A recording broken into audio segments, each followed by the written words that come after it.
अध्यात्म से जुड़े देश दुनिया समाज के उन सभी सज्जनों का मेरे इस चैनल में स्वागत है। मित्रों, आज की इस रीडिंग में सार्थक जीवन से मिलने वाले लाभ को जानने की कोशिश करेंगे, जिसके लिए हमें सबसे पहले सार्थक जीवन और निरर्थक जीवन के भेद को समझना होगा। कुछ लोग सोच रहे होंगे कि जीवन तो जीवन है, सार्थक हो या निरर्थक, तो ऐसा नहीं है मित्रों।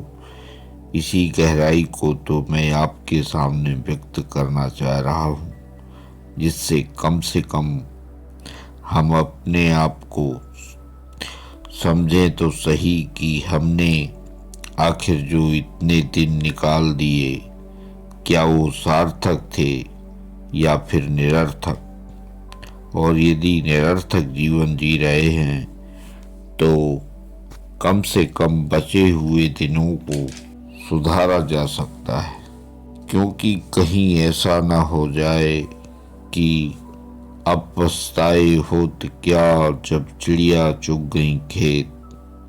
तो मित्रों, सार्थक जीवन अर्थात जिस जीवन का कुछ अर्थ निकल रहा हो, उसी जीवन को हम सार्थक जीवन कहते हैं।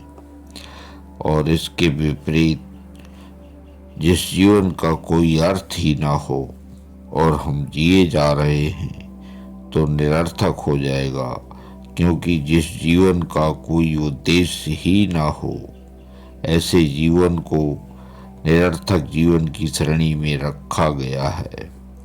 भारतीय संस्कृति में 4 पुरुषार्थ बताए गए हैं: धर्म, अर्थ, काम, मोक्ष। इन चारों पुरुषार्थों में धार्मिक व्यक्ति निरपेक्ष होता है।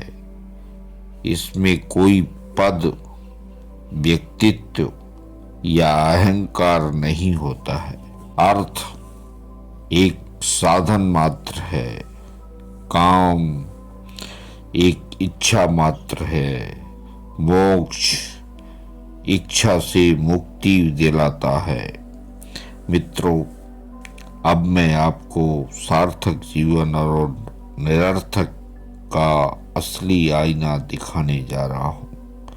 दोस्तों, हमारे जीवन का परम उद्देश्य मोक्ष की प्राप्ति है, जबकि ईश्वर ने हमें 4 पुरुषार्थ दिए हैं। इन चारों पुरुषार्थों का समन्वय ही हमारे जीवन को सार्थकता और निरर्थकता प्रदान करता है। अब आपको इन चारों पुरुषार्थों के सहारे कौन से पुरुषार्थ पर कितना काम करें ताकि हमें मोक्ष की प्राप्ति हो सके, बखूबी से समझ में आ गया होगा। हमारे जीवन में धर्म, अर्थ, काम, मोक्ष का समन्वय ही सार्थक जीवन की दिशा और दशा को तय करता है। जैसा कि दाल में यदि जरूरत से ज़्यादा नमक की मात्रा डाल दी जाए तो दाल का टेस्ट खराब हो जाता है, इसी प्रकार इन चारों पुरुषार्थों का हमारे जीवन में बहुत बड़ा योगदान है। सार्थक जीवन अर्थात उद्देश्य युक्त जीवन, जिसमें सरल और सुंदर धार्मिक जीवन की ओर संकेत दिया गया है, न कि बहुत बड़े अमीर व्यक्ति की ओर जो कि सिर्फ सभी प्रकार के सुखों की अनुभूति कर रहा हो। अत्यधिक धन संपत्ति में लीन ऐशो आराम से भरा हुआ जीवन निश्चित ही निरर्थक जीवन की ओर लेकर जाता है। जैसा कि कबीरदास जी ने कहा है कि बड़ा हुआ तो क्या हुआ, जैसे पेड़ खजूर, पंथी को छाया नहीं, फल लागे अति दूर।